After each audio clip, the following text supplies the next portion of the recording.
Good. Are we on? Awesome.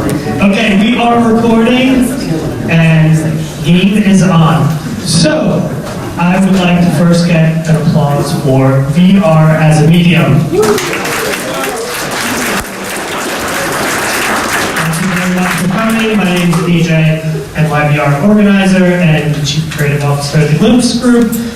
This is NYVR. NYVR's mission statement is to simply grow and support the XR community in New York City. So thank you to everyone who has come tonight for another wonderful show. Starting with, I always like to ask, who is first time at NYVR? Raise your hand. Welcome. Hope to see you many more times. Okay, I'm going to go through housekeeping. I actually have a little bit extra housekeeping stuff tonight, but then we will get right into our amazing presenters. So first off, our sponsor, the Glimpse Group, provides a space tonight. Thank you very much to the folks upstairs. Second, thank you to all of our team of volunteers, Anthony, Jean, and Steve. Everyone's here tonight, really helpful in just all the logistics of running this event and finding people to speak. So thank you so much for everyone's help. Just a reminder, we do live broadcast these events thanks to Jimmy Gilberti, another one of our volunteers. The YouTube link is in the description of the meetup, and then it's saved in YouTube so you can go back and see previous events. I have zero audio and video quality on it, so don't make fun of me. The NYVR Collaboration Group, for all of the newbies here, NYVR Collaboration we've been doing for a long time, and it's a system that's meant for people who are looking to get into the industry to team up and work on a project. So if you were trying to figure out how to get into the industry and you'd like a portfolio piece of some sort, hit me up afterwards. What I do is I typically will pair a developer with an artist and maybe a project manager and set them off on a mission. I think I actually have two names in there, and I'm looking for a couple more to pair them up with. And then I have one active team that's actually doing a project in partnership with Glimpse, and we are building a POC for people on the autism spectrum. And Jackie is in the house, one of our partners there. There she is. So very excited to see where that goes. All right, future presenters and any XR startups, we're always looking to have more people talk. Specifically, we're looking for some more diversity up on the stage, as well as some connections and involvement to the online world of Meta Horizon and VR Chat. I know a couple folks have been saying, we're disconnected from those communities, and I want them to have a space in here too. So on the diversity, we do have a lady from XR Women that's coming, that's awesome, and I already got lined up Aaron Soros, who hosts a comedy club in Meta Horizon, which is super cool, and he's actually coming in from Michigan to talk about it in July, I think. So making my ways to meet the desires of future presenters. I'm adding a little bit in the news to this housekeeping portion of the meetup. I was really excited to see the first one about Quest 3 being provided on airlines. I think that's really an awesome use case, and especially because it's non-gaming, and very excited to see where that goes. And also that Google is now really starting to get a little bit more details on the headsets that they're coming out with. And with slowdowns from HTC and Pico, it's good to see new folks coming into the space alongside that. So, all good. Another thing in the news, this one's actually a little close to home. So, Glimpse partnered with Yale Medical. Some of you might know we have a platform that teenagers can do support groups. We just finished a very successful pilot with their gender clinic for transgender youths, and basically it was very, very successful. And we're just looking to share that information with other similar types of groups and try and scale it. If anyone is connected into that world and might have some connections to not-for-profits that might be interested, hit me up afterwards. But really amazing, just all of the data that they collected, and it's great. Okay, XR Guild partners in the New York City XR space have an upcoming event on May 1st. Hit this QR code to get to the party flow. And I think Gene is here, some other XR Guild folks, but that should be an amazing event. Next month, we are doing Art in VR, again for newbies. We do an annual kind of expo, so for May, we won't do presentations.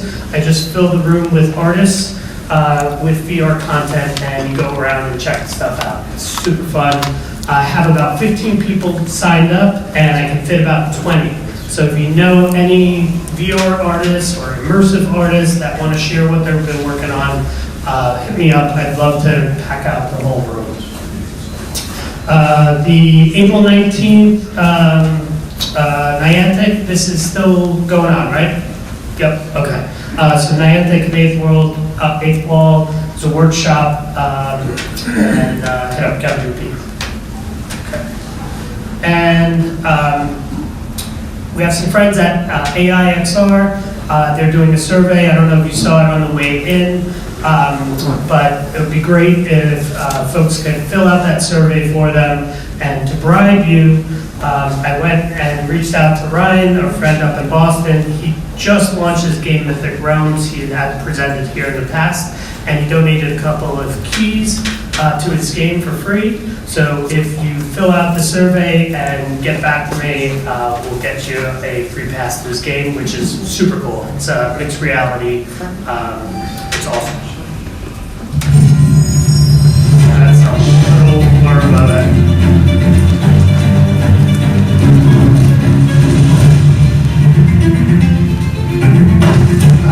We're going to keep on going.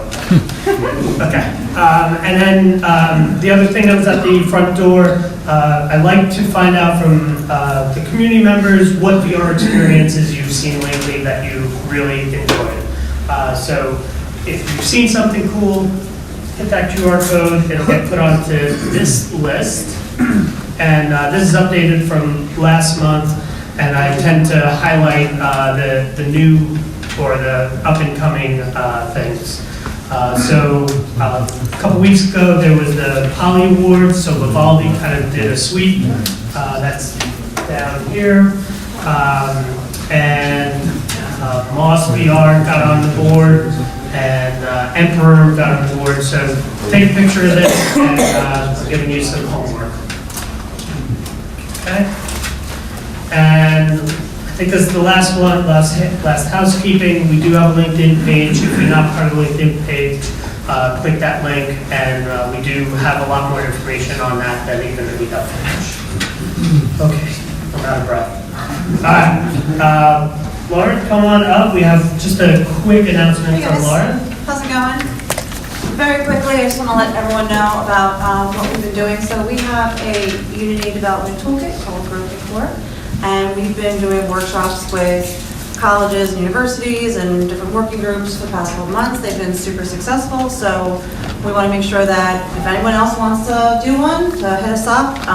It's really great for students, people just getting into XR/Unity, but it's also really good for experienced Unity developers who have want to move something into VR or MR, or even proficient XR developers like you guys probably, who just want to be able to use a tool to make their lives easier. So hit me up if you're interested. We'd be happy to come and do a virtual or in-person workshop anytime.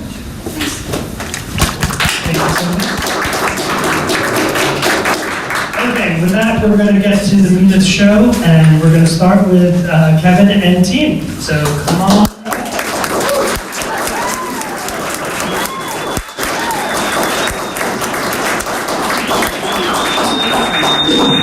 Thank you, DJ. Thank you, DJ. Hi, I'm Kevin. I am one of the founders of Customer XR. These are my business partners, Brian and Chris. Our core business right now is that we work as professional John Wick imitators for parties, corporate events, really entertaining. So TJ said, all right, you get one joke. That's it, guys. That was it. It's a good one. So really quickly, I'm going to talk about something non-XR related, literally 15 seconds. I am founder, with two gentlemen over there, of a company we started 11 years ago. We worked in telecommunications, and we saw a burgeoning trend, a wave really, of US call centers who were going to be forced to move to a cloud-based environment. And it was a very niche technology back then. And the idea was, if we could build out a core consulting practice and help those people make that move into a technology they didn't understand, we would corner that, and we did it. Very successful. We've been very lucky. And 2 years ago, I met these two young gentlemen. And a year ago, Chris here brought me to my first VR meetup. And that was the night that I had that sort of epiphany, that I was seeing the same thing again, where there were on an expedient of companies out there who were going to be forced to have an XR roadmap if they wanted to connect with their customers. And clearly, you guys know this better than anybody, none of them know how to do that. And right there, my two partners and I, we made a serious financial commitment, low seven-figure commitment over the next 2 years, to build out an agency that could help corporate logos do just that. That's the spiel. This is the Q&A forum. As long as it has nothing to do with the John Wick joke, please text this, and then DJ will read out questions at the end. So the idea behind Customer XR is obviously we want to connect major US companies and brands, organizations, to the power of an immersive experience.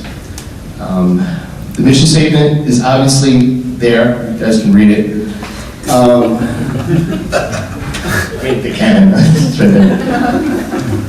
But that was funny in the John Wick thing.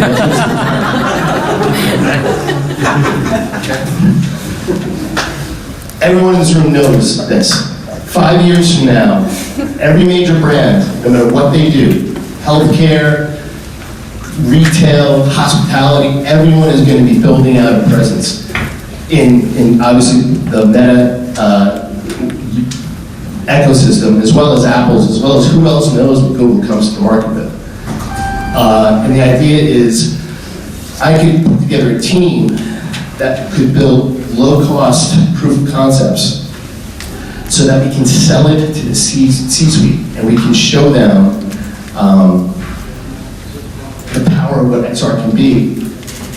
And then we dovetail that into bringing those applications to partners all around the country who can do niche applications or big, heavy lifting ones, and we just project manage that. And it seems obvious because our current roster of clients with Cloudlinks, which is our parent company, are all chief customer experience officers. So we instantly can have those conversations, and it was a natural fit. I'm going back to the script now. He's so mad I went off script. That was the original idea. Chris and Brian had started Pioneer VR, which we're doing just building those applications. And the general idea, Chris spent a lot of time on this, and we're going to stick with this, is to take those two ideas and put it together in Customer XR. We're back on track. Okay. I'm going to hand it off to Chris. Sure. Stay on script. Yeah, so this slide is a bit about the process that we believe is going to be a key to pushing this all forward. It all starts with changing these narrative behind XR with a lot of these brands. A lot of these companies, like Kevin said, they've never thought about XR. They don't even know the possibilities behind XR and what it can do. So it all starts with just teaching them, showing them, and getting them acquainted with the technology. The way we do so is by building these low-cost proof of concepts in-house, just to kind of show them and give them that wow factor I think a lot of the people that have never tried VR, if you show them something really simple, they get like amazed by it. Even though a lot of us here have seen something a lot better, they get amazed by it. So that wow factor and the proof of concepts really helps get them excited, and then they can help sell it up to the C-suite, which gets a bigger commitment, where we then go on to the next step, which is where we build an enterprise-grade application and bring in trusted partners to do so. So we believe that this kind of process kind of could help handhold these business leaders to integrate XR from a point where they've never even thought about using it to a point where it's successfully integrated into their company.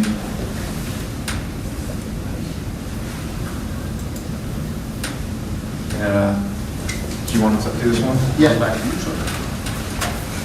Oh, that was it. Nope. So this is a quick stat. This is actually from yesterday. We just wanted to throw it in. It's a little bit ad hoc. But a month ago, Ad Age, Advertising Age magazine, they came out with their top 10 picks for e-commerce trends in 2025, ranked 1 to 10. That's top 10, that's sorry. Number one, obviously, is something to do with AI. We got it, AI. I can happily send this out to everyone in the group too. I have downloaded it as a PDF. Number two was literally VR, AR are here to stay. And then it went on to all the compelling reasons why every major brand is going to have an XR roadmap really soon. Now, Oh, yeah. this is the guy who actually makes everything, so we're going to give him a shot.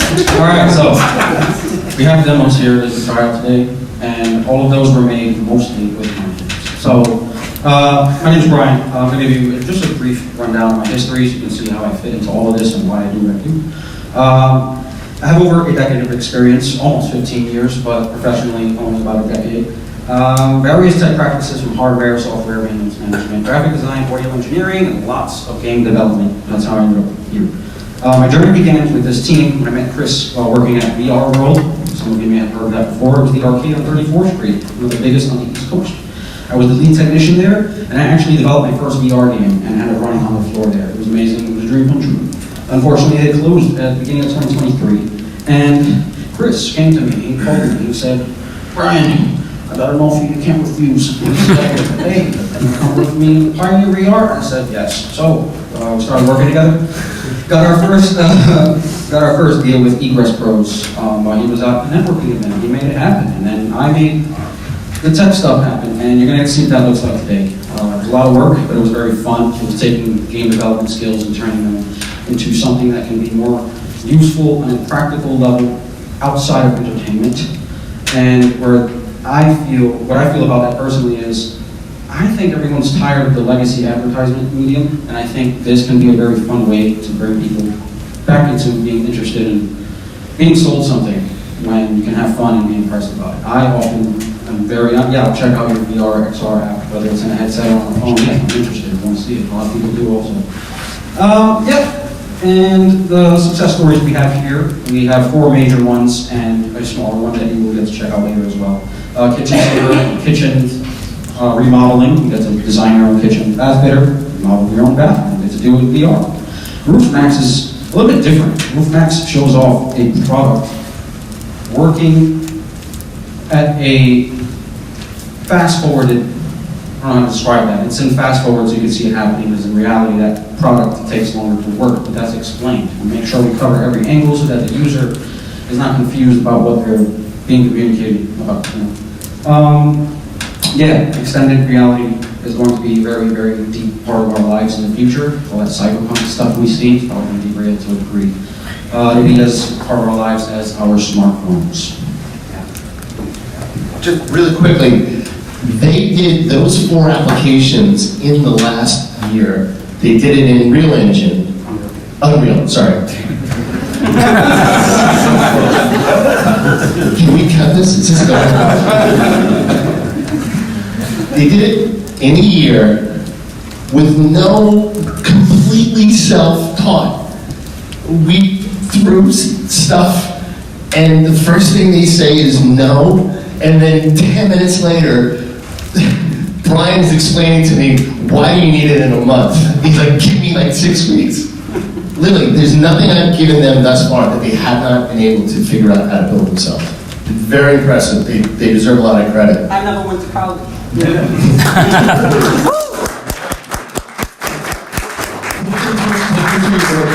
There's a quick kind of like sizzle reel. Okay.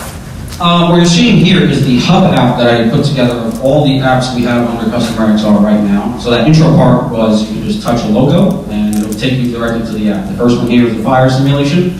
You get to experience what it's like to nearly burn to death if you don't have an egress, which is that. Then it shows you, hey, this is what happens if you have an egress. You get to escape the fire. And of course, the important part is that you get to interact with it. You actually get to open the door yourself, which is the point. The whole point is the immersion and the interaction. And we make sure we're able to, make sure that's the part we focus on the most. This here, I don't think it's shown in the cut, but you're able to pick up a fire extinguisher ball and throw it into the fire. So you get to test that out too. This is our hotel, luxury hotel proof of concept. So every season doesn't exist. That was a fake brand I made just to prove that we can do it. We use 360 images of various locations around the world inside of the actual hotels.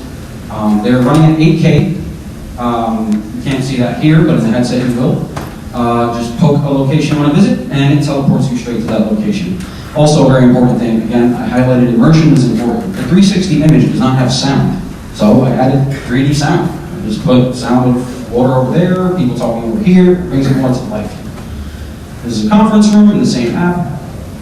Essentially, you get to check out the entire real grounds of the hotel. And I think we're going to cut to another app.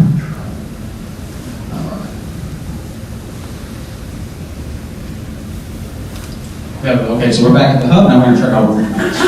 So this one I was telling you about is a little different. Right now you have roof shingles that are supposed to be represented as, broken, you see the wood under it, they're nasty. Boom, here's your magic roof max spray.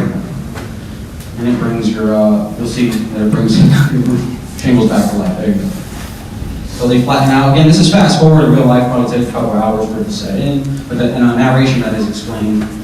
It shows how dirty it is when you do a real roof replacement, and you get to actually spray it yourself. And that's all hand tracking, there's no control. We're trying to stick to that. Because at the end of the day, for these business apps, the target audience is probably your average person who isn't using VR every day. So we have experienced the first iterations of our app that there were people having trouble with the controllers, not knowing how to interact with that. It's not intuitive for them. It's not natural. When you just do hand tracking and we build the interaction with hand tracking in mind, it's super simple. They will have the intuitive way to interact, whether it's to grab something or touch something, super basic. The beauty of this avenue is that we don't have to get too complicated with how things work. Yeah, like he touched upon, some of our design philosophies that we have are very much focused on making these as seamless as possible for first-time users. So all this stuff is built for people that have never tried VR. For example, that Kitchen Savers app you just saw, they use that at like trade shows and stuff. People walk up to their booth and they're like, oh, what is that? I want to try it. And instead of having to be like, okay, this is the controller, this is the button that does this, like those experiences are cool for us, but for someone that's just walking by, it's just like, I don't really want to try anymore. So we built this stuff just so you can just put it right on people. They're immersed, perfect sales pitch every time. Another design philosophy we have is voiceovers. Something as simple as that can go a long way because you get to touch upon all the certain aspects of the product that the companies want to touch on, as well as just guiding people through it and telling them what to do and making sure that they're going through it in like one sequence. So there's just a couple of design philosophies we have that we follow to try and make these very wide-reaching and available to anyone to try it, even if they're unfamiliar with the technology. We have this QR code if you guys want to scan it. It goes to a page on our website where that trailer is located, and we're going to be putting our link to the app once it's on the Meta Store. Should be in the next few days, and then you'll be able to download the app on your own headset and try it out. We also have this QR code for partnerships. Like we said earlier, the whole process of we first build a proof of concept, but once we have that enterprise budget and an agreement to make something on the next level, we want to bring in some other partners, so that's you guys. So if you guys want to scan that, you can submit some work, and we'll try and identify what niche you have, and then we bring you in when the time is right. We also have these even more QR codes if you guys want to scan to connect with us, or you can just come talk to us after. But these all link to our LinkedIn's. So.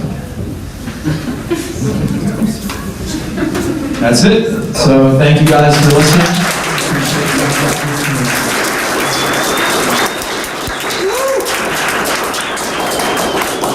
All right, thank you very much. Awesome. And Kevin, thank you for mentioning this. So the way we do Q&A is after each speaker, this QR code will pop up. If you have any questions, hit it up. It comes to my phone, and at the end, I'm going to bring all the speakers back up. And We had one quick question come in. Whoever used the QR code first, you win a prize. But the question was, is there a happy hour across the street at the Westbury after this? The answer is yes. Hope to see everyone there. All right, and with that, will you come on up? You're the next contestant.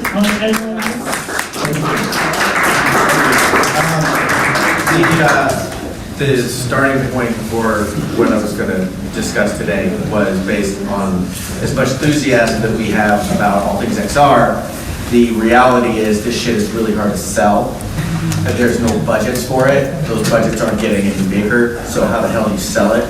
My biggest pet peeve when you see somebody who talks about all the wonderful shit that they sell, it's like, oh, this was amazing. Well, how'd you do it? And I had an experience recently, and I was like, at one of these last meetings, so I was like, well, maybe I'll share my experience with it. How the hell it happened. I've been involved in all things XR for a long ass time. It feels like it's only been 12 years. A little bit of Unity, a little bit of Accenture, so mostly on the industrial side, mostly on the B2B side. My time at Accenture, I got into a little bit more on the consumer side. And when I was part of that glorious riff of 30% at Unity, I was immediately approached and started doing consulting. So I have a small boutique consultancy, maintain several clients at the same time on the container, and this shit is not easy. It's still harder than ever. So I thought, because there was this experience that I had with this company called OnNet, which has a care station. They launched it at CES, and the conversation started very simply. We need a 3D asset for our homepage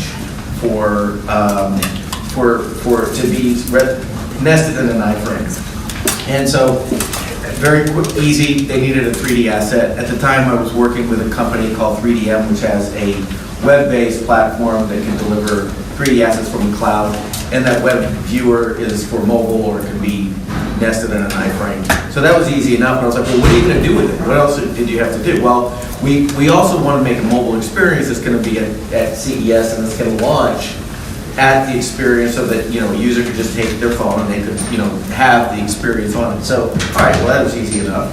And then I was like, well, what else did you want to do? It's like, well, we're thinking about doing something for salespeople afterwards. Well, if we were to take that and then take the experience for the mobile, we could repurpose it, the very same asset, have the interactivity, we could nest it on the website, but you could also take that and nest it on private pages for certain clients. I'm like, oh, you could do all that, yeah. Well, that's pretty easy.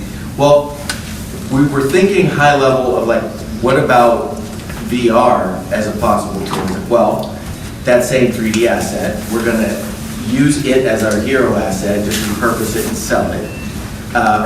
Repurpose the asset without having to really do much more than optimize it for Unity for Oculus. And we chose Oculus. They initially, the CEO said, well, we'd like to do Apple Vision Pro, and I talked them way off that real fast. I have my Apple Vision Pro in my bag. I don't recommend building something like this at a trade show like CES. It's just it's a deal killer. It's like, you don't want to do that. So they went back down to Oculus and a Unity build that would be portable for post-CES purposes. But after we did that, they were like, well, we want to be able to use this afterwards for our sales team. So then that expanded the number of devices we use. So I leverage a buddy of mine who you're going to see a picture of here, who is on contract at Meta and manages all the GSI relationships. So I tapped him to help us get the 5 headsets. And so this product started to come to life. So all in for this, the last part was, could we create a configurator for this asset afterwards? I was like, well, yeah, that's super simple to do, and it takes a little bit of coding, but it's not too hard. But the idea was, as a high level, was how can you take an idea that you start over here? Because a lot of these ideas from either the CMO or a CEO gets a wild hair and totally misremembers what he's asking for. So he asked for something with a champagne budget but doesn't want to pay for it. Or he sees something that his kids are doing, he's like, well, I want that. And again, he can't explain it. So the idea of how can you repurpose this asset so that it pays dividends after the event? Keeping in mind, like, are there ways to add a z-axis of understanding? Like, well, there's a capital expense that we're going to incur in the early side, but then we're going to be able to make that up because we're going to use it for so many things. It's a turkey, it's a Thanksgiving turkey that turns into soup, turns into sandwiches, turns into everything else that people hate after 2 or 3 days of Thanksgiving. So this is a bit more about the experience. Just I won't drag the slide, but OnMed is a company that launched at CES, and it's a device that was ideally it was for campuses, airports, campuses meaning like a company that has like 8,000 people in it, to be able to do very simple medical checks for people who may not need to go to an emergency room, but just need to get checked out real quick. So it's a telehealth device. And my buddy Bill, who was able to, he's former Accenture as well. The benefit that Accenture has is that they make you think in terms of like scale, so multi-year, multi-language, delivery, post-delivery, updates, upkeep, and all that shit. But there's only so many of those out there in the world. So Bill and I had the benefit of getting that kind of an insight. So going to the visual part, this is a version of this rests on the website in iframe. This was also a version that on a QR code launched on users or on the customers' experience at CES. We took this version here was created so that you could not only have it online, but that idea afterwards. They wanted to have that configurator. What you can do with this is you can wrap this so you could say it's going to have a Michigan blue logo, and we're going to shrink wrap the outside. So the configurator itself is a version of this. You just put in a logo, you put in a JPEG, and it wraps it, and then the sales team can bring this out to the client or show them online or over a Zoom. Hey, University of Michigan, this is what we're going to have across the campus. So this one asset again getting repurposed. And this is what it looks like on the website. So this is actually live right now, in situ, in the iframe. But where this started as we need a 3D asset, being able to take it further, what I've found even more recently is that the budgets aren't getting as big, but the budgets are in different pockets of the organization. So if you can take it to training, and you can take it to marketing, and you can take it further upstream, it becomes a lot easier for the overall sell. Again, it doesn't make it any easier. This shit is hard. We've established it. And then this is what it looks like in the experience.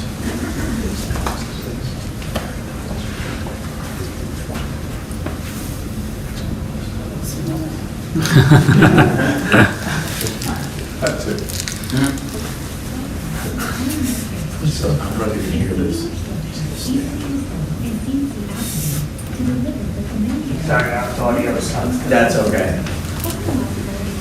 Voiceover walking you through. The idea was that this would be something. This thing is This thing's probably 8 feet tall, about 10 feet long. You can't bring it with you. So it made for a perfect use case for somebody to say like, oh shit, okay, I get it now. And so stepping in, it's all to scale. So the 3D asset that we created, it was from CAD files that were used to design it. And then also, it wasn't built yet. The demo wasn't built by the time CES happened. So the creative director had to go and take pictures that the 3D artists on the team used to then fill in all the gaps to create a true one-to-one. But the part that a lot of the hand tracking use and a lot of the unique elements here, Bill made these executive decisions throughout, and it had to hit a couple of buttons or a couple of boxes, which was, it has to be intuitive. I think to the point made in the last group, a lot of the guys who are going to be looking at this and buying it may be their first time in using VR. But as a sales tool, this was probably one of the more clean things that I had seen done, because the animations and the way that it kind of intuitively just took you very simply in, rather than walking around it. That was another design choice. Don't walk around. We don't want people in real time walking around in a room. It had it all happen very much so that you could be either seated, you could be at a stage, you could be on a plane, I don't know, but just make it so that it was a very accessible experience. And then by driving it themselves, we did have another version where it took you through a fly-through and it did all the animations themselves, but the interactivity went out by the creative team at OnMed. They wanted them to discover themselves and have it self. My initial idea was like, well, make it really easy, take them on a forced fly-through in the experience, but this was their decision, their goal, their money. This was the last image to share. A guy came to the OnMed booth who was in a wheelchair and he couldn't get in it. And so then, like, the OnMed team was like, oh my God, this is perfect. Look, you're never gonna guess this. We have a VR headset for you. And then they started taking all the pictures of it, and it just looks like, oh my God, these guys think of everything. They had a headset. It did win at CES best new one. It was on like one of those top 10 lists of best new products. And this one is in that hall, I think in the Venetian, where it's all healthcare. AARP does a big thing every year. And so this was right next to AARP, but these guys were one of the top 10 in the healthcare space for new product launches for the year. So that was my story, just sharing what I went through and how to upsell it more, how to make it. They're still using it, and they're happy. You go to OnMed and see this thing and say, yeah, well, they did that. Yeah, so that's me. Thank you very much.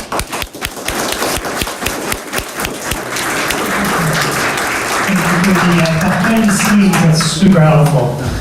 All right, if you have any questions, put that in there. And then next up is Mr. Nicholas, who's back on stage. We had him last month because we wanted to make sure that people knew and check things out. Now we get to see it and hear all the wonderful details of how it happened. So welcome to the stage. Thank you so much. I presented last week. There's also some familiar faces from XR Guild, so I'll try to cover some new territory.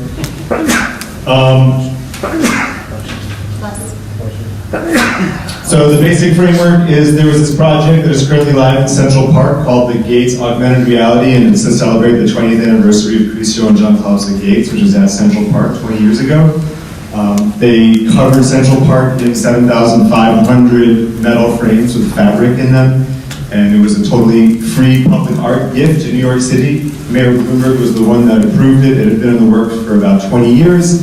3 other mayoral administrations had shot it down. Christo and Jean-Claude invested their own money. They spent $50 million to bring it to life, and it was only up for 2 weeks. It was a huge event for Bloomberg and for the city as well, because it was a very uplifting, awe-inspiring event post 9/11. So in Bloomberg's legacy, it was super important to him to commemorate it again 20 years later. It was brought together. I'm not sure if everybody, just a quick show of hands, if everyone knows who Christo and Jean-Claude are generally. You could say arguably the most famous public artist in the 20th century. He was from communist Bulgaria. She was French, but born in Morocco, and they've done massive scale projects over the course of about 40 years. They wrapped the Reichstag in the 70s, the German parliament in fabric. They wrapped the Arc de Triomphe in 2022. They've done numerous projects, many of them take anywhere from 5, 10, 15 years, and one of their hallmarks is they have this incredible ability to also do all of the lobbying and the municipal planning, and they raise their own money, and they just give these things as gifts to the public. And they take no outside sponsorship, and they never even have their own gallery representation. So they're these very successful kind of rogue artists in the modern contemporary art scene. They have since deceased, and so now Christian and Jean-Claude have become a foundation, and this is their nephew, Vladimir, and Vladimir was my boss on this. And he was a very forward-thinking guy. He knew that immersive tech was the only way to bring the gates back to life because they forbade the gates ever being constructed. It was immensely expensive, and they'd all been melted down and recycled. So his idea was to use immersive tech, and we were just kind of throwing stuff at the wall. They made a very small augmented reality experience in Paris in 2022. I created a projection map revisitation of it at a retrospective in France. So these were two kind of companion projects for the Foundation's first foray into immersive tech. Just a little bit about me. I went to art school. I went to undergrad at RISD for animation and painting and fine art, and then I went to NYU's ITP graduate program, which is a kind of art tech program. I'm sure there's lots of people that know NYU ITP if you're from New York. My background is as a fine artist and filmmaker. A couple years ago, we made an Emmy-winning VR documentary for The New Yorker that's all about the re-education centers in China. This really was helpful in getting my foot in the door at the Foundation because it was a very recognizable project. It's been in a bunch of museums, did a big festival tour. And it really worked with the board, which was composed of a bunch of non-technical, grumpy boomers who really had no idea what they were getting themselves into when I first sat down with them. So these are kind of the first ideas we were inspired by. These are other AR projects that, of course, many of you know about that are of similar scale. Our project was probably the biggest public art AR ever. These are some of the other large-scale AR events that have been in New York. This was in Times Square. This was also in Ramos Island, but these were kind of a similar physical scale. The project started out just doing a simple walk through Central Park. This is my boss again, Vladimir. We made a very quick WebGL, like tap-to-place version of the gates where you could place the gates in your living room. It just ran in an iframe in a browser. That was our first prototype that really improved the concept, helped us land the project initially. This is kind of some early stuff from the deck. We had this kind of like gates in your living room thing, which they really loathed and they immediately shot down, but we kind of just put it there as kind of boilerplate. We made a full previs of the route in Central Park. That's at East 72nd, and this goes from East 72nd all the way westward to Cherry Hill. So we did a bunch of like route previs. We laid the gates out so we can understand vistas and how many gates we were going to place. We had access to their full archive. Tasha has published maybe like 15 or 20 books about Cristo, so they sent us a thumb drive with thousands of original images, and we had all the original engineering drawings, so it was a tremendous amount of research we got to put into it and access. This crazy mind map is all of the people that were involved with the project. I had like 6 different clients. It was really early. I had the most terrifying email threads you can imagine. Everything above the line were our clients. The Foundation sponsored all of the production, and then Bloomberg Philanthropies came in after the fact, and they really like sponsored the bulk of it and filled in all the cracks from a promotions standpoint, any number of things. If you have more questions about that part, you can ask me afterwards. The Shed is a museum in Hudson Yards. That's where the retrospective was based. These are my technical partners. This team worked with me in Central Park, and this team made the AR experience that you can see a demo of over in the corner, the Shed, and this woman in this agency was the art director for the entire thing. This was some of our weird conceptual skeet that we made to try to figure out the game loop and some iterative design. No one listened to this. It was just kind of a fun exercise, but it was there to get the engineers pumped and get the Figma going. Here are a bunch of experiments we did. We did real-time lighting and translucency with the original gates. They originally were in the wind, so we were simulating weather, we were simulating subsurface scattering, the position of the wind, the sun in the sky. We did a whole bunch of GLB, GLTF prototypes in Sketchfab, also to get client approvals. Big part of the project was making the fabric seem realistic, as true to life as humanly possible, so we spent a lot of time trying to actually simulate reality, because it was kind of an art historical exercise at the end of the day. Here's some more demos. We made sets of gates in 8 locations all across the world, because we were working across 6 time zones. Our clients were in Paris, we had people in Tokyo, people in California, London. So we made virtual sets of gates, 6 locations, so our clients could just walk out the door and see the virtual gates in the street or the park nearby them. We made an entire back-end panel. This is all the metrics we have. This is like the GIS data, location, altitude, We had all these sliders for testing out the lighting. Pretty beefy tech. When you use it, it's still up in Central Park. I'll give you more details on the dates. But when you use it, it's deceptively simple, but we had a tremendous amount of back end happening.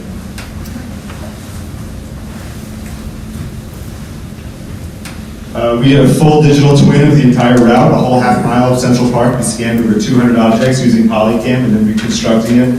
We have made a bunch of occlusion geometry because, as you know, AR just kind of superimposes over the landscape. The only way to get it to dive around things was to scan, and we used Polycam and we included rocks, benches, trees, bushes, everything you can imagine, all the slopes, the pathways, and that took about 2 months, 10 people scanning 3 to 4 days a week and reconstructing all the geometry.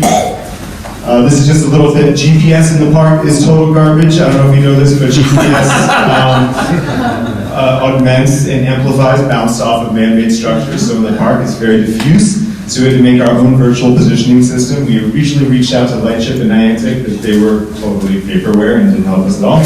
So we made our own VPS. We used industrial GPS scanners, and we digitally punched that entire half-mile digital twin that we built from scratch because that was the only way to anchor the gates. Because as you know, most AR is garbage unless you spend a lot of time making it sit still. It's floaty, it's glitchy, it pops, it bounces. And because we had to be true to life, the gates needed to sit absolutely still and not bounce or glitch. So we had to make an entire we had to make our own GPS version of Central Park for the sake of the project. We had these scanning towers that are basically big sticks of box truss covered in aluminum.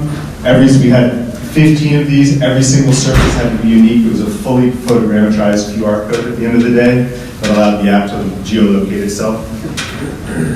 We also serialized 75 objects as invisible AR markers so that people could have realistic placement the whole way. We collaborated with Bloomberg Connects, which is Bloomberg's gift to the art world. It connects almost 800 museums, galleries, institutions around the world. They mandated that we put our extremely expensive, computationally rich Unity app into their React Native environment, which was an unfolding nightmare for about 4 months, but eventually we pulled it off because we had a really competent engineering team.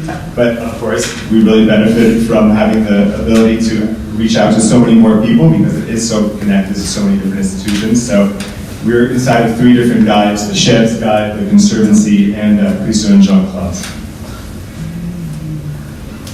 This is actually what it looks like.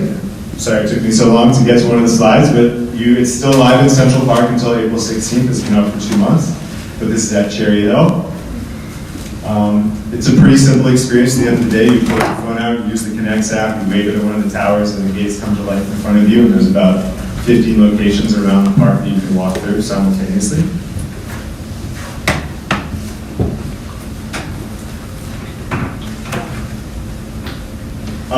In the corner, we have the demo that we made for the Shed, which is a tabletop AR. I would like to think that the ARs work in concert together because one is a very life-scale visual experience of the gates in augmented reality, and the other one is more of a top-down infographic. So it's more like a table of contents. And it has all of the original artworks and VR photographs that were shot 20 years ago, as well as a whole bunch of documentation. We embedded these VR photographs that were made by this early VR photography pioneer, Sam Rohn. We just found him totally by kismet on the internet. And we got his photos into the Christo and Jean Claude archive. It was a very beautiful, synchronistic moment with him. We were super lucky because Bloomberg did so much promoting. This was a huge bucket list for me to have the experience in text and TV. So every time I get to see it, I'm reminded of how intense the project was.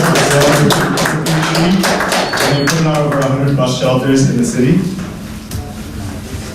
The next project is Mastaba. It's going to be somewhere in the Middle East, either in the Emirates or Saudi Arabia. Christo and Jean Claude have passed away, but their last wish was to make this posthumous project. It's going to be a 150-meter tall stack of 450,000 oil barrels. It's going to be one of the biggest man-made structures, biggest monumental art ever conceived. They've also been trying to get it made for 30 years. So the next project I'm doing for them as the creative technologist, is to make an immersive experience in goggles that we're going to send around as a kind of like flagship teaser to do fundraising and find donors and do outreach to people that might want to support the project. And that's it. Thank you so much.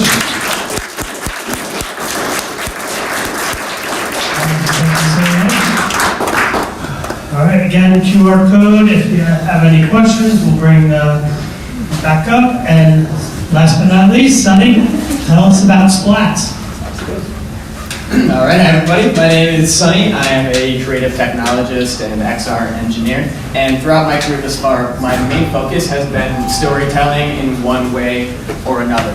I went to Syracuse and I studied actually advertising and policy studies there. So nothing to do with AR, VR. But I got my start early on with Henry Kaiser, sitting right here.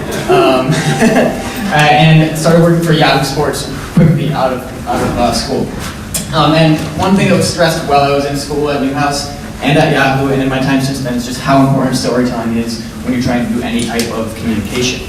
And on top of that, my goal as a XR engineer, as a professional since graduating, has been to bridge those gaps between traditional storytelling via articles, 2D media, and how to bring 3D content into those articles and improve them in some way, and make it not just a gimmick, but something that increases the validity of that storytelling.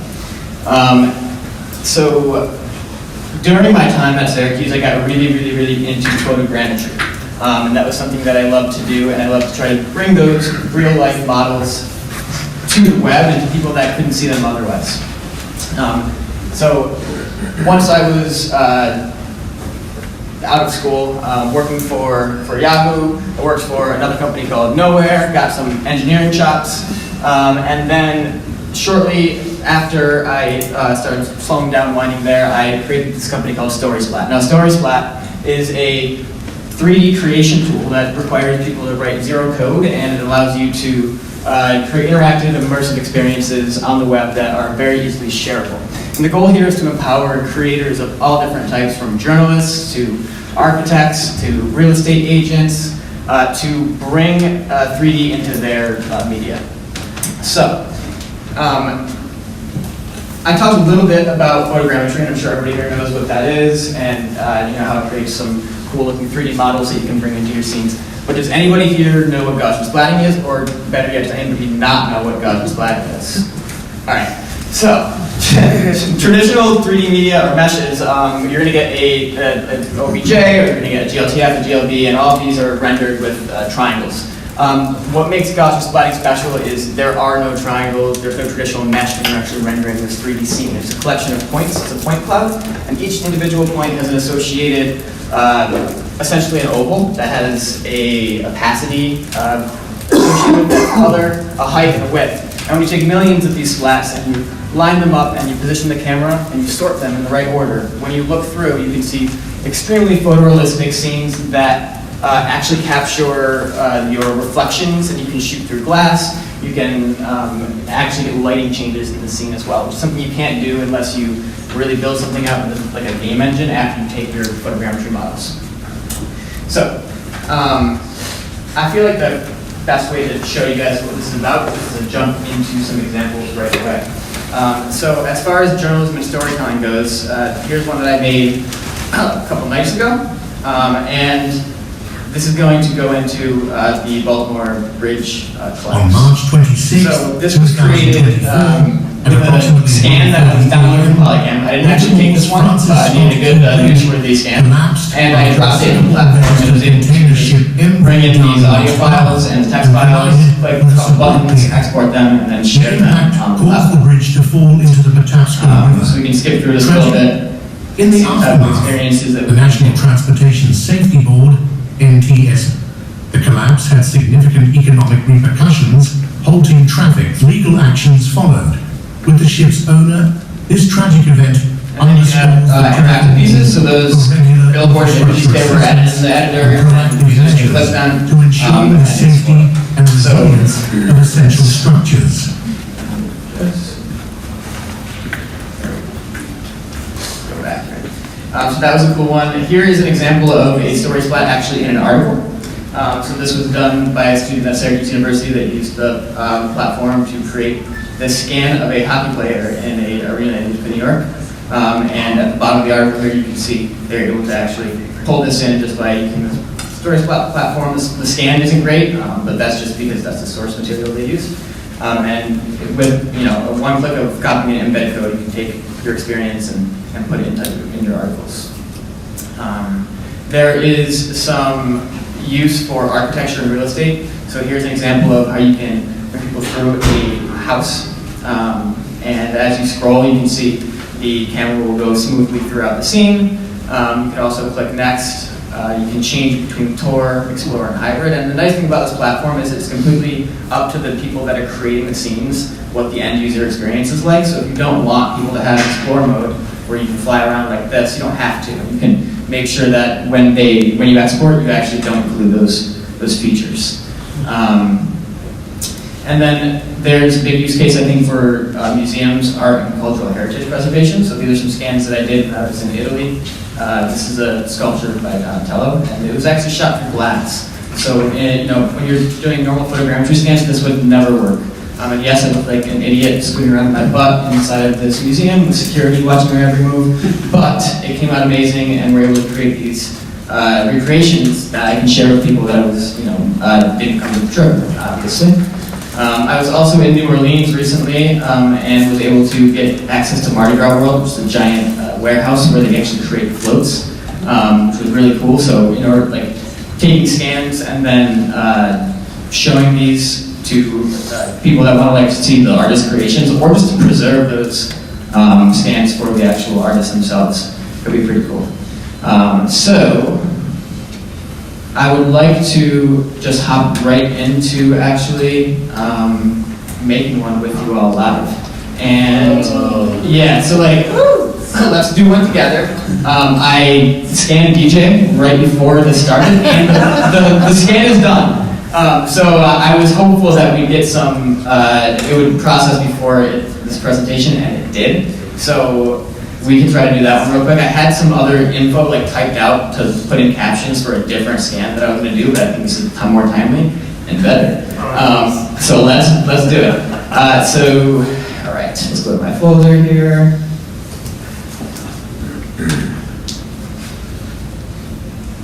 There we go, DJ NYVR.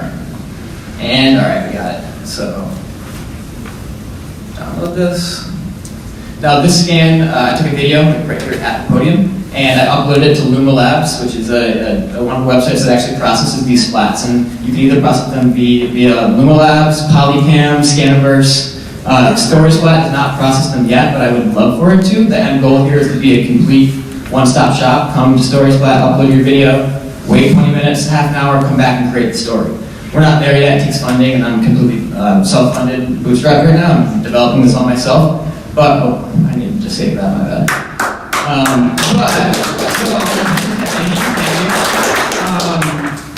So you go to Luma, and this one was done on Luma. So it took less than really a half an hour, I think, to actually process that.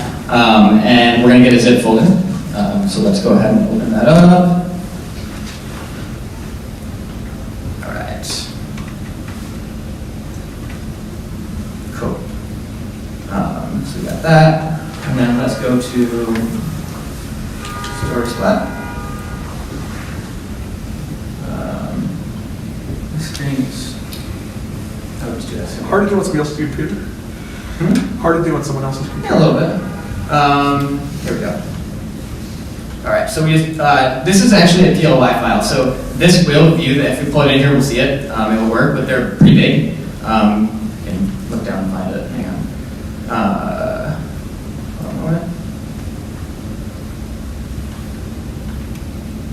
Let's see how big it was.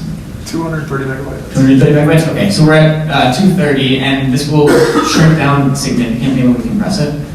So let me path here. In the file menu, there's a bunch of tools. You can convert your .ply to a .splat or SPZ. We'll go with .splat for now. And if you come in here and downloads, you can just double click it. It will spit us out a .splat file. Now, there's no actual standard file type for these right now. It's like the early photo days on the internet, and there was no JPEG, and now there's no standard file type for Gaussian splats. Because of that, sometimes they come in inverted, sometimes they lose spherical harmonics, so like the actual lighting information. But so these tools here can actually help you try to convert between different types and see what works best for you.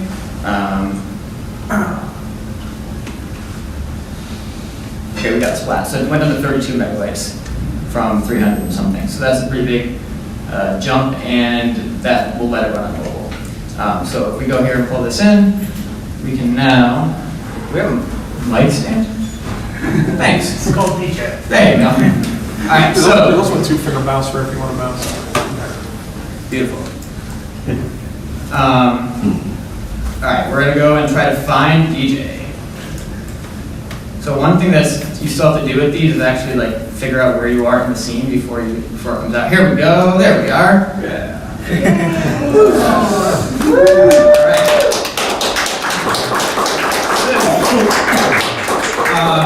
The first thing we're going to do on this platform before you can actually save anything is to just create an initial camera position. So let's like center it a little more, and we go here and click create camera position, and that'll make our first waypoint.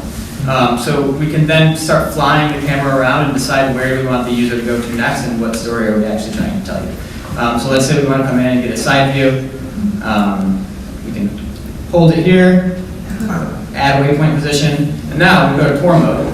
We will jump back onto our path, and as you scroll through, you can see the camera will move along the path that we just created here.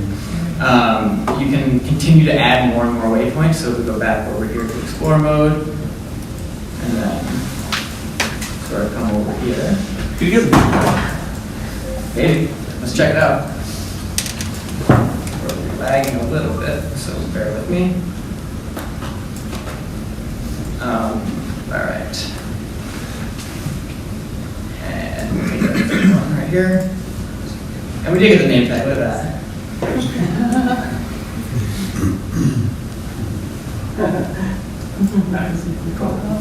All right, so we'll add our fourth waypoint. Now, if you want to, you can actually hop into edit mode, and you can see your waypoints that you just dropped. And you can see your camera path, and that's the camera everybody's going to fly on, or your camera will fly on there.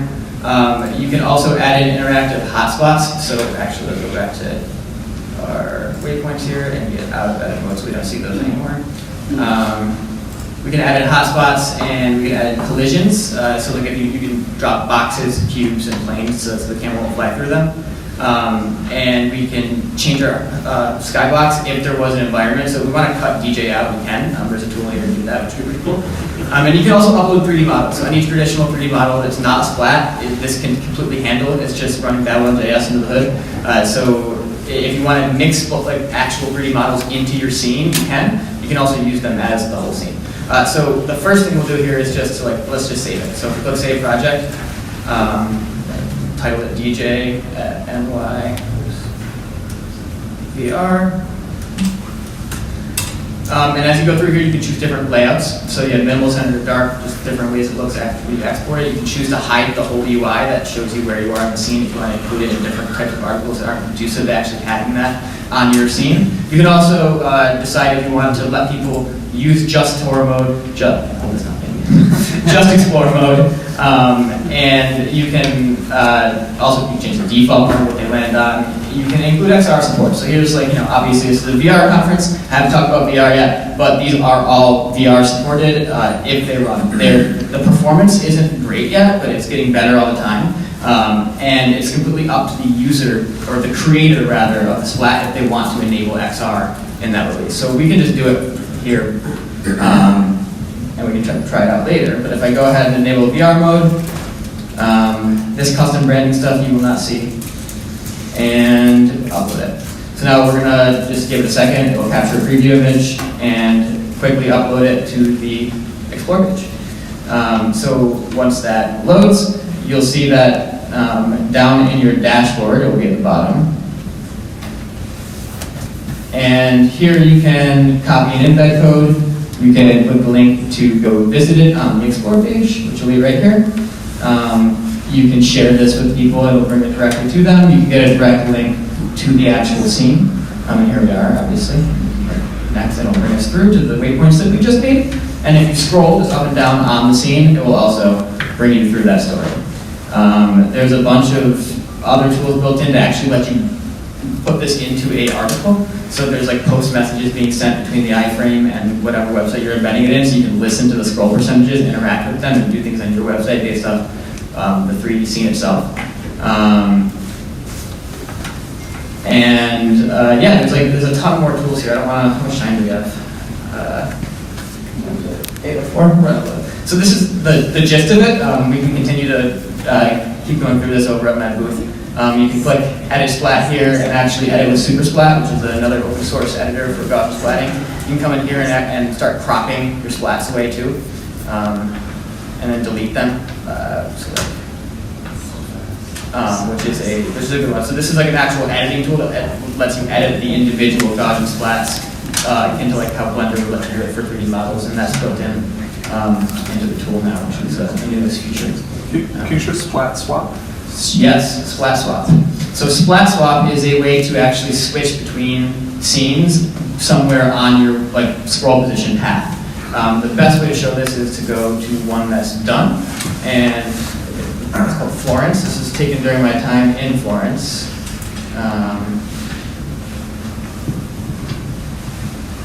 Frozen.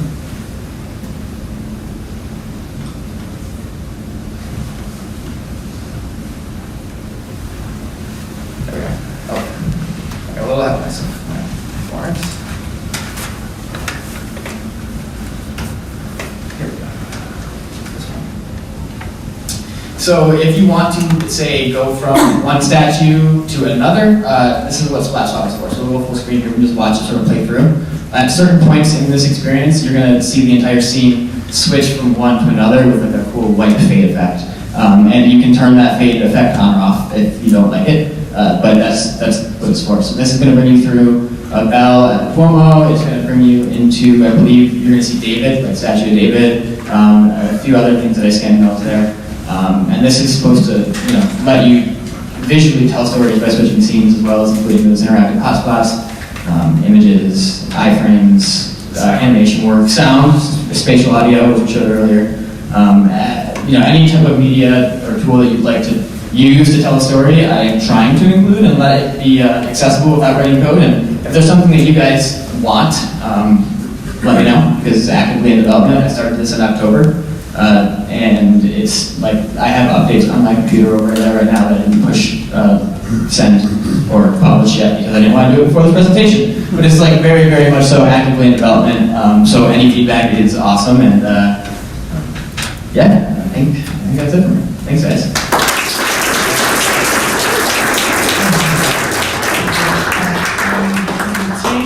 All right, so that is our formal thing. We're going to bring up the QR code for questions, and can I first get an applause for all of our presenters?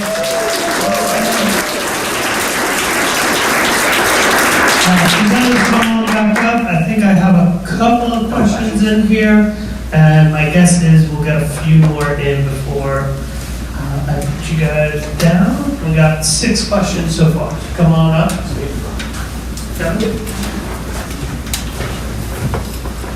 All right, so let me start at the beginning here.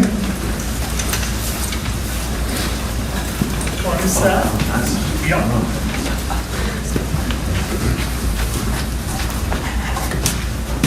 Okay. Actually, Marianne, where is? Yes. Was your question for William or for customer XR? You said, how do you envision customer service in XR? Yeah, it was for the customer. Customer, okay. So, yeah. There's that. So thank you. There's 2 things that we're seeing. Because we come from a background advising call centers, we're seeing it as a training platform within US-based call centers or BPO call centers. Also as a medium of connecting with customers directly. In other words, I can foresee a major bank should have their own app in the metaverse where one can log in and then meet virtually with a banker on a customer service issue, escalation, where they need, it's a little bit more than a serious conversation where they want to meet with someone face to face.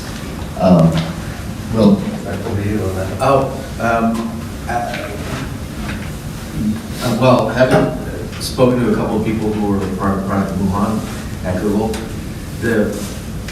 from folks that I know that were very well versed with ADP and part of the production team there. My last client last year at Atlanta Production. What those guys said about the difference between the ADB and Wuhan was that Gemini was seamlessly incorporated. So where my mind went with the Google team was, well, and they did it yesterday, the AR glasses, was being able to detect in real time like that. So vision tracker, like image tracking in real time for not only a project that they're doing or that you are either training on or customer service where you have glasses to say, what's wrong with my dryer, what's wrong with my fill in the blank, my computer, whatever. To be able to have a real-time AI assist or a person or a human, it's very easy to see that from an enterprise perspective that will be a game changer. And Wuhan looks to be, when it comes out before, it looks to be like, you know, it was put everything. God willing. Yeah. It's coming, right, next year. Yeah, so they say. Okay, also for Kevin or Customer XR, have you ever looked into using the metaverse? We're not familiar with the metaverse. Yeah, so utilizing metaverses, we actually have a world in Horizon Worlds that we created. Same idea with the whole proof of concept that I explained. That's our proof of concept of a presence in the metaverse. So we use that to kind of show brands like, hey, this is how something that you could have this like kind of world where people can come visit, and then they can learn more about what you do and your brand. We haven't done any projects like that yet, besides the prototype world that we built, but it is up. If you look up Customer XR Metaverse Office on Horizon World, you can go visit it. We also have some stuff, some connections in VR chat as well, in case someone came to us and wanted to build in that. But yeah, Metaverse is super powerful, so we think we're going to be working with it fairly often. William, for the expo, did you consider MR instead of VR? There is a pass-through portion to the VR experience. There is a pass-through. There's a version that is completely shuts you out, that had took you out of the real world and brought you into a closed environment. And there was a version that was a mixed reality where it was a small version on a table so that you could kind of see it kind of like in context. But the client wanted to go more VR for sales. So that you wouldn't have that pass through. Okay, Nicholas, not sure if you can answer this one, but how much did it cost?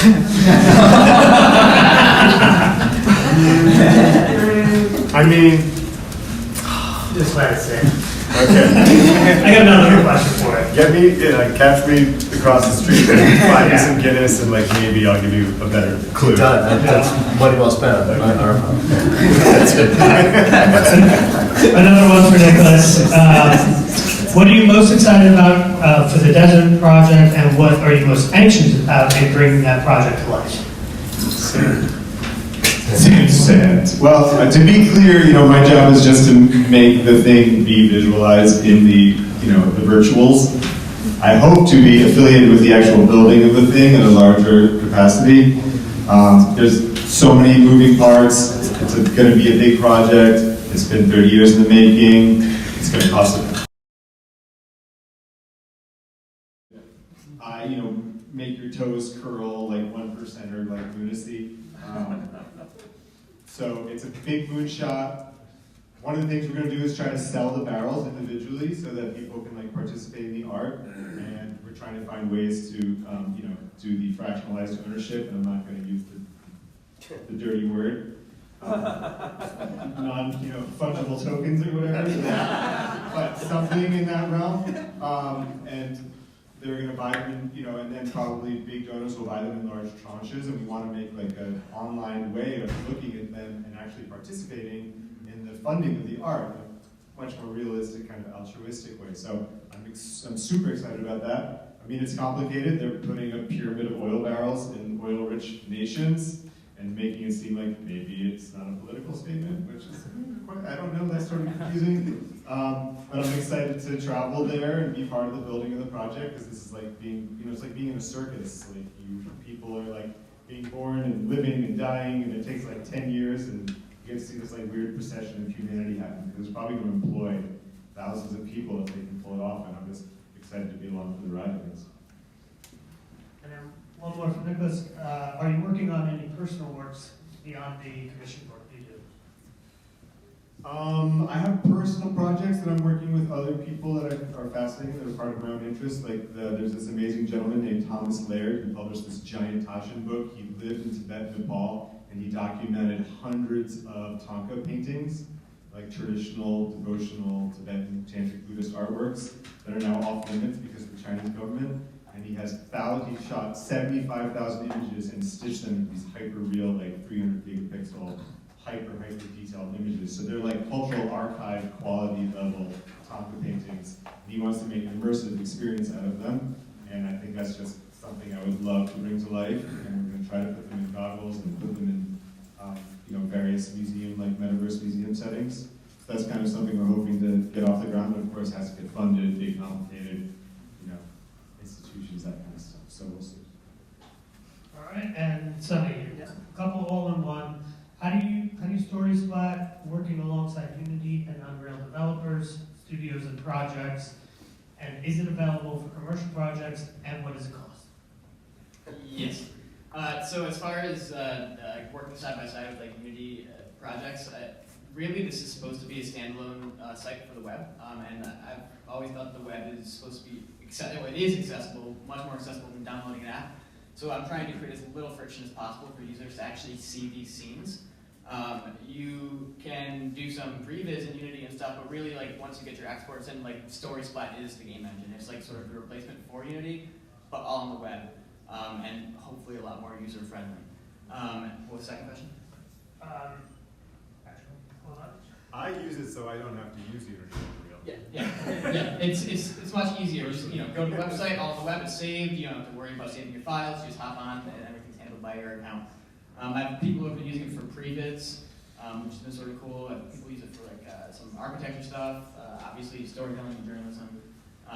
It is available for commercial use. I'll set a question. Yeah. And what does it cost? And right now it's free for most users. If you want more than 5 scenes and increased storage, it's $19.99 a month or $19 a month. And then for business use, it's $90 a month for like small and medium scale businesses. If it's like a really large scale business, then we'll negotiate a contract with the enterprise plan. But it's fully available. So just go check it out and use that. Thank you very much. We're going to be here until around 9 o'clock, and then go across the street and have a Guinness. So, see you next. Yeah. All right. Thank you very much, everyone. We'll see you next month for Art and VR. Oh yeah, presenters. Can we get a photo up here? Gene, group photo. Are the presenters with the tablet?